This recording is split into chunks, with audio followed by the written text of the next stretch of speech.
Os livros de história não lhe dirão isto. Mas a humanidade já declarou guerra por baldes, porcos, conchas do mar e até por poodles mal comportados. Esqueça batalhas épicas e causas nobres. Hoje, você vai conhecer as guerras mais estúpidas, estranhas e absurdamente inacreditáveis da história humana. Conflitos reais. Mortes reais. Razões absolutamente ridículas. De imperadores que lutaram contra oceanos a países que brigaram por pastéis. Isto não é uma paródia. É a história no seu ponto mais descontrolado. Vamos começar. 1. Certo, vamos começar com uma das operações militares mais singulares da história. Em 1866, o pequeno Liechtenstein decidiu participar na Guerra Austro-Prussiana. Todo o seu exército, os 80 homens, marchou para defender um desfiladeiro alpino que ninguém tentou realmente tomar. Eles não viram combate, desfrutaram do que podemos apenas presumir ter sido uma bela viagem de campismo financiada pelos contribuintes e depois regressaram a casa. Mas aqui está a reviravolta. Eles voltaram com 81 soldados. Sim, de alguma forma, eles encontraram um novo tipo pelo caminho, como um humano extra. Sem batalhas, sem derramamento de sangue, apenas um amigo misterioso e uma ótima história. Liechtenstein pode ser o único país na história a terminar uma guerra com mais tropas do que começou. Isso não é uma derrota nem uma vitória. Isso é um milagre de recrutamento. 2. A Roma antiga, por volta de 40 d.C., deu-nos muitas coisas estranhas, mas nenhuma tão peculiar como a guerra do imperador Calígula contra o mar. Diz a história que Calígula, ofendido pelo deus do mar Neptuno, ou talvez apenas a ter um dia muito mau, ordenou às suas legiões que atacassem o oceano. E eles o fizeram. Milhares de soldados armadurados marcharam até a praia e, sob ordens imperiais, começaram a apunhalar as ondas. Ou seja, água literal. Após esta exibição salgada de poder, Calígula declarou vitória e mandou-os recolher conchas como troféus de conquista. Isso mesmo, conchas do mar. Imagine ser um soldado romano tentando parecer corajoso enquanto lutava com a espada contra a maré. É menos campanha militar e mais sessão de terapia de grupo muito cara. Roma, onde nem a água estava segura. 3. Em 1325, duas poderosas cidades-estado italianas, Bolonha e Modena, entraram num conflito mortal por causa de um balde de madeira. Não metaforicamente. Um balde literal, físico. Os modeneses alegadamente roubaram-no de um poço bolonhês, e Bolonha, profundamente insulted, exigiu-o de volta. Modena recusou, com o equivalente medieval de quem achou, ficou. O que se seguiu foi a Batalha de Zapolino. Um confronto real e sangrento que matou milhares. Por causa de um balde, um recipiente, para água. E aqui está o detalhe. Esse mesmo balde ainda está em exposição em Módena, como um troféu de guerra do conflito mais mesquinho da história. É um lembrete de que, às vezes, o orgulho pesa mais que a lógica, e que os italianos medievais estavam absolutamente prontos para morrer pelo seu Tupperware. 4. Vamos para 1859 e as pitorescas ilhas San Juan, um lugar tão encantador que era reivindicado pelo Citurpa e pela Grã-Bretanha. Lá, um homem chamado Lyman Cutler possuía um campo de batatas. E nesse campo vagou um porco de propriedade britânica. Depois de muitos banquetes de vegetais de raiz, Cutler perdeu a cabeça e atirou no porco. E foi assim que uma crise internacional começou. Ambos os lados mobilizaram tropas. Navios de guerra foram preparados. Diplomatas entraram em pânico, por causa de um porco, um único suíno. O mundo pairou brevemente à beira de uma guerra movida a presunto. Felizmente, a única baixa permaneceu o porco, e um grupo de alemães ajudou a mediar a paz. Mas por um momento, o destino do noroeste do Pacífico esteve em equilíbrio nas costas cobertas de bacon de um animal de fazenda muito azarado. Essa é uma maneira de monopolizar as manchetes. 5. Agora, vamos para a fronteira greco-búlgara, em 1925, para o que pode ser o jogo de buscar mais dramático do mundo. Um soldado grego estava a passear com o seu cão perto da fronteira quando o bicho, de repente, disparou para o território búlgaro.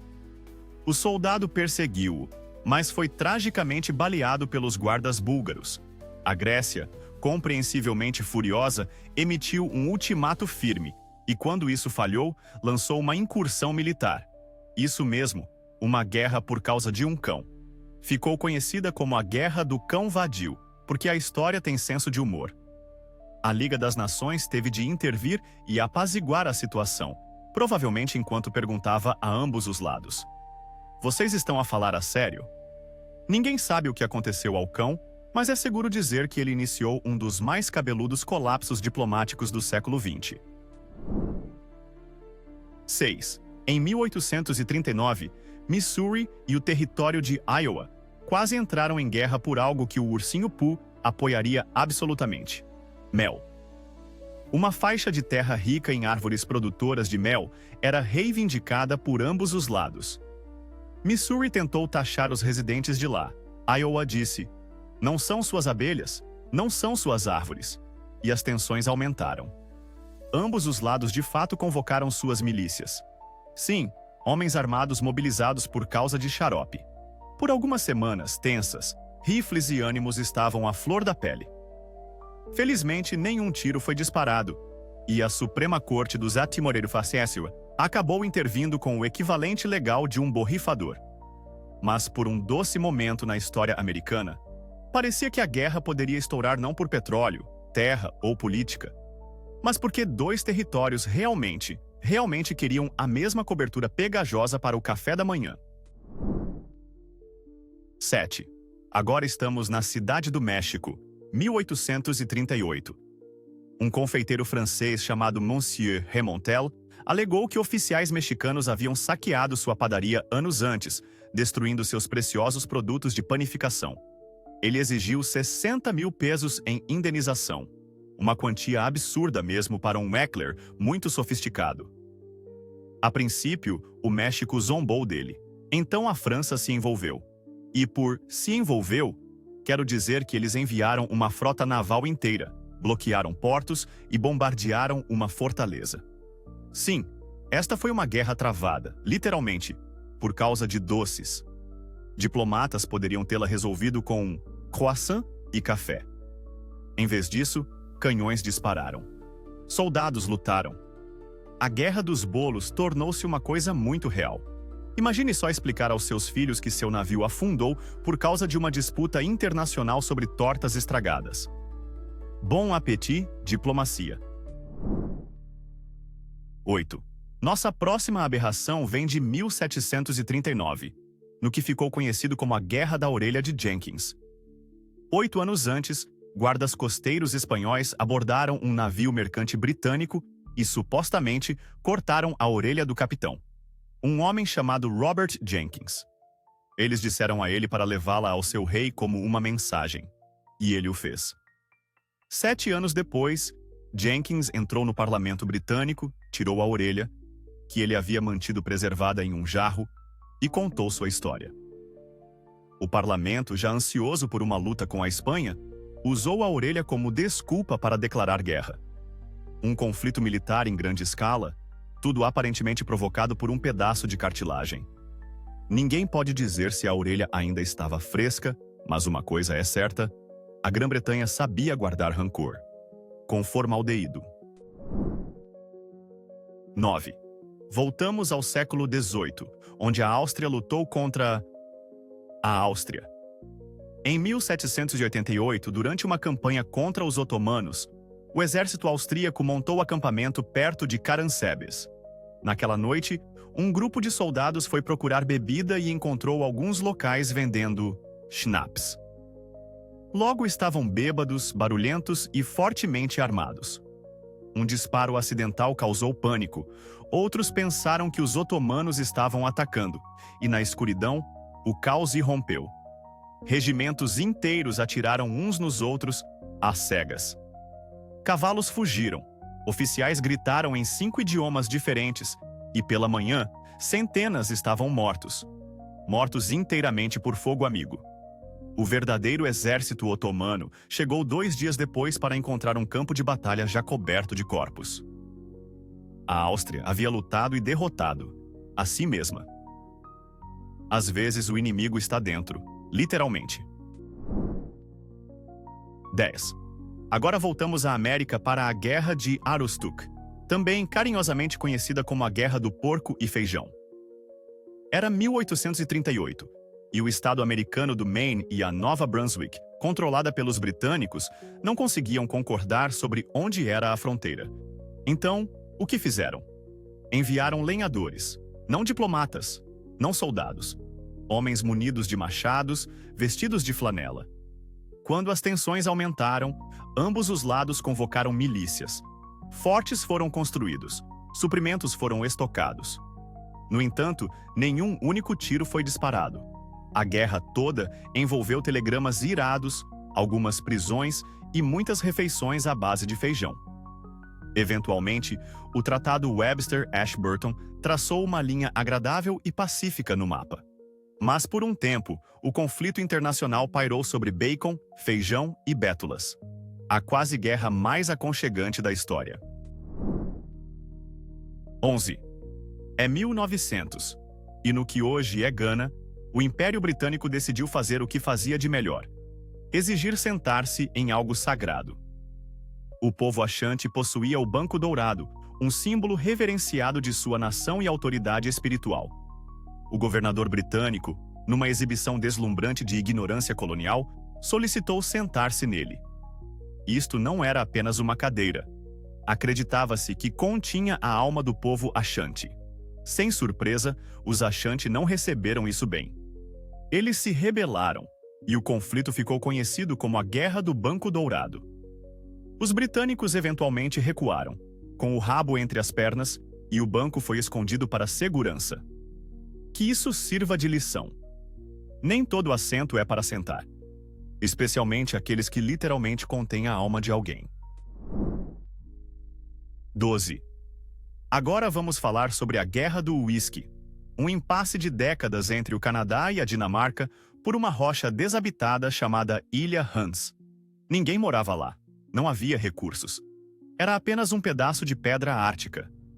Mas ambos os países a queriam. Assim, sempre que um lado visitava, eles removiam a bandeira do outro, hasteavam a sua e deixavam uma garrafa de bebida, uísque canadense ou schnapps dinamarquês. Este jogo pacífico de capturar a bandeira, deixar uma bebida, durou quase 50 anos. Ninguém se feriu, nenhum tiro foi disparado. Apenas 2 nações provocando-se educadamente com álcool. Em 2022, finalmente concordaram em dividir a ilha. Possivelmente a guerra mais civilizada da história humana. Um brinde a isso. 13. Hora de ficar pegajoso. Em 1839, Missouri e o território de Iowa quase entraram em confronto por um pedaço de terra rico em árvores produtoras de mel. Missouri o reivindicou, enviou cobradores de impostos. Os moradores disseram não. Iowa disse que nem a pau, e milícias foram mobilizadas. Homens armados se alinharam perto da fronteira, prontos para lutar pelo controle de algumas abelhas. A melhor parte? Alguém de fato cortou árvores para roubar o mel, escalando toda a confusão. Jornais enlouqueceram com trocadilhos relacionados a zumbido. A sensatez finalmente prevaleceu, e a Suprema Corte dos IO traçou uma linha divisória. Mas por um doce minuto, os americanos estavam prontos para ir à guerra por néctar. É provavelmente a única vez na história em que a frase "doce demais para lidar" se tornou uma preocupação militar. 14. 1866. Novamente, mas agora visitamos o vizinho mais famoso de Liechtenstein, o Reino da Itália. Eles não enviaram 80 homens para acampar. Não, a Itália estava ocupada lutando pela Sardenha, consigo mesma. Por séculos, 2 orgulhosas repúblicas marítimas, Pisa e Gênova, não conseguiam decidir quem deveria possuir a ilha. Eles lançaram frotas, saquearam portos, batalharam em terra e mar, repetidamente. A ilha mudou de mãos mais vezes do que uma moeda amaldiçoada. Às vezes Pisa a tinha, às vezes Gênova, às vezes ninguém.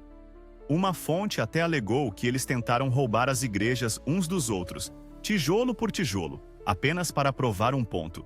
Os sardos? Eles em sua maioria apenas observavam, pouco impressionados. Uma guerra de orgulho, teimosia e mesquinhez mútua, ao estilo mediterrâneo. 15. Saltemos para 1883, Kansas, Dodge City, para ser exato. O velho oeste americano já era caótico, mas a guerra de Dodge City levou as coisas a um novo nível de ridículo. Não foi uma guerra de exércitos, mas de jogadores, donos de salões e homens da lei com interesses conflitantes. Um lado tinha Bat Masterson e Wyatt Earp, verdadeiras lendas do velho oeste. O outro tinha o prefeito local e seus leais executores. Houve impasses, prisões, manobras legais e posturas dramáticas, mas ninguém de fato atirou em ninguém. Eventualmente, o governador interveio e disse: "Chega de cosplay de cowboy", e restaurou a ordem. Tudo aquilo era menos sobre a lei e mais sobre quem controlaria as bebidas e mesas de pôquer da cidade. O auge do capitalismo ocidental. 16. Estamos no final dos anos 1800, e dois paleontólogos americanos, Othniel Charles Marsh e Edward Drinker Cope, estão prestes a travar uma guerra. Não com armas, mas com paz, egos e sabotagem. Esta foi a Guerra dos Ossos. Esses dois homens se odiavam tanto que destruíam fósseis para que o outro não os tivesse. Eles subornaram escavadores, publicaram acusações falsas e até nomearam espécies de dinossauros apenas para zombar um do outro. A rivalidade impulsionou a ciência dos dinossauros por décadas, mas também destruiu inúmeros espécimes valiosos. Imagine financiar expedições apenas para explodir as descobertas do seu inimigo. Era parte ciência, parte novela mesquinha, mesquinhez jurássica, financiada pelo Smithsonian. E sim, foi tão dramático quanto parece. 17. Viajemos para 1986, direto para o deserto chadiano, para a Guerra da Toyota. Um nome que soa como uma discussão em sala de reuniões, mas que foi muito real. O Chad, uma nação vastamente subequipada, estava enfrentando o exército fortemente blindado da Líbia. Você esperaria tanques contra tanques. Mas o Chad teve uma ideia melhor. Picapes Toyota modificadas. Rápidas, baratas e surpreendentemente eficazes. Eles acoplaram armas antitanque nas caçambas e usaram sua mobilidade para circular as forças líbias mais lentas. E funcionou. Eles aniquilaram completamente as divisões blindadas líbias, mudando a narrativa sobre o que realmente significa ser levemente armado. É provavelmente o único conflito moderno onde uma marca de carro merece uma medalha. Nunca subestime uma Hilux com atitude. 18. Vamos conhecer um dos excêntricos mais adoráveis da história. O imperador Norton Sipawpuri, autodeclarado imperador dos Estados Unidos e protetor do México. Na década de 1860, Joshua Norton era um excêntrico de São Francisco que simplesmente decidiu que estava no comando. O público o amava. Empresas honravam a sua moeda falsa. A polícia o saudava. E entre os seus muitos decretos reais, ele declarou guerra ao Congresso por ser demasiado corrupto. Ninguém o ouviu, claro. Mas ele também declarou a paz imediatamente depois, então ficou equilibrado. Ele até exigiu que uma ponte fosse construída entre São Francisco e Oakland, o que acabaria por acontecer. Delirante? Talvez. Mas num mundo de caos, o imperador Norton era estranhamente consistente. Ele governou sem violência, impostos ou lógica, e as pessoas o adoravam por isso. 19. Agora, um conflito que começou com fruta-pão. No final do século XVIII, o Império Britânico tinha um plano: transportar plantas de fruta-pão do Tahiti para o Caribe para alimentar trabalhadores escravizados a baixo custo. Entra em cena o HMS Bounty e o seu infame motim. Mas aqui está a reviravolta. Os marinheiros não estavam zangados com a missão em si. Eles estavam zangados com o espaço que as plantas ocupavam. Água, comida e conforto foram sacrificados pelas árvores. Os ânimos exaltaram-se e, eventualmente, também a cadeia de comando. A tripulação amotinou-se, deixou o capitão Bligh à deriva e levou o Bounty de volta ao Pacífico Sul. Então, sim, um motim e um quase colapso imperial, desencadeado por um carboidrato folhoso. Fruta-pão, a revolucionária silenciosa da natureza. 20. É 1212, e uma multidão de milhares de crianças na França e na Alemanha decide que vai reconquistar Jerusalém, sem armas, exércitos ou comida. Apenas com crença divina. Esta foi a Cruzada das Crianças, uma mistura trágica de delírio coletivo, fervor religioso e irresponsabilidade adulta. A maioria das crianças nunca conseguiu ir além do sul da Europa. Muitos morreram de fome. Alguns morreram de doença. Outros foram vendidos como escravos. Os poucos que sobreviveram voltaram para casa anos depois, se é que voltaram. E não, eles nunca sequer viram a Terra Santa. Permanece um dos exemplos mais desoladores da história de como as más ideias, quando misturadas com fé e desespero, podem terminar em desastre. Cruzada? Mais como perigo coletivo para crianças, edição medieval. 21. No final do século XVI, Colônia foi arrastada para a guerra por algo simples e escandaloso: o casamento. O arcebispo de Colônia, um dos 7 eleitores do Sacro Império Romano, decidiu converter-se ao protestantismo e, pasmem, casar-se. Isso não foi bem visto pelas potências católicas, porque, aparentemente, a reforma religiosa é má. Mas um bispo encontrar o amor? Isso é imperdoável. Resultado: guerra total. Exércitos marcharam, cidades arderam.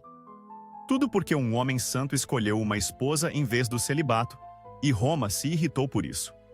É provavelmente a única vez na história em que a frase casamento a pressas se aplica a uma região inteira. Moral da história: nunca subestime o quão longe a religião organizada irá para bloquear a lua de mel de alguém. 22. No início do século XX, algures na alta sociedade alemã, 2 mulheres aristocráticas envolveram-se numa acalorada disputa. Por causa de quê? Dos seus poodles. Uma acusou o cão da outra de comportamento impróprio em público. Provavelmente a cheiraram onde não devia. A situação escalou tão descontroladamente que os seus maridos quase duelaram por causa disso. É isso mesmo. Homens adultos, armados, preparados para arriscar a morte para defender a honra dos seus cães. Os jornais noticiaram o caso. A sociedade acompanhou a saga como se fosse uma novela. No final, mentes mais calmas, e talvez os próprios poodles, apaziguaram a tensão. Mas por um breve e glorioso momento, a Alemanha esteve à beira da guerra dos poodles. Prova de que a alta sociedade não é imune à loucura de baixo risco. 23. Vamos falar sobre algo verdadeiramente estúpido. Em 1778, durante a Revolução Americana, os patriotas conceberam um plano inteligente para destruir navios britânicos ancorados na Filadélfia. O plano? Encher barris com pólvora, fazê-los flutuar rio abaixo e esperar que explodissem ao impacto. Chamaram-lhe a Batalha dos Barris. Lamentavelmente, a maioria dos barris flutuou sem rumo. Alguns explodiram, a maioria não. Soldados britânicos entraram em pânico e começaram a disparar canhões contra os barris, aterrorizados por serem enganados por armadilhas de cerveja flutuantes. Nenhum navio foi destruído. Mas os americanos ganharam algo melhor: relações públicas. Eles transformaram aquilo numa canção. Assim, embora tenha falhado militarmente, teve sucesso em irritar o inimigo e entreter as massas. Um desapontamento explosivo nunca soou tão cativante. 24. E agora, Sardenha. Dos séculos 11 ao 13, Pisa e Gênova travaram uma guerra ridiculamente longa e sangrenta pelo controle desta ilha. Por quê? Porque ambos os lados estavam obcecados em dominar o Mar Tirreno. O que começou como uma rivalidade de mercadores e marinheiros tornou-se uma obsessão total. Eles construíram frotas, saquearam os portos uns dos outros e trocaram a ilha de um lado para o outro como um souvenir amaldiçoado. A certa altura, Gênova chegou a raptar um bispo sardo apenas para provar algo. Isto não era sobre território, era sobre orgulho, teimosia e ego marítimo. Séculos depois, os sardos provavelmente ainda concordariam. A única coisa mais estúpida do que perder a sua ilha é perdê-la 2 vezes num século. Bem jogado, Itália. 25. Em 1835, os Mipawahida tiveram um confronto doméstico, que quase se tornou uma guerra real, entre Ohio e o território de Michigan. O motivo? Uma estreita faixa de terra pantanosa chamada Faixa de Toledo. Ambos os lados a reivindicaram, e nenhum estava disposto a ceder.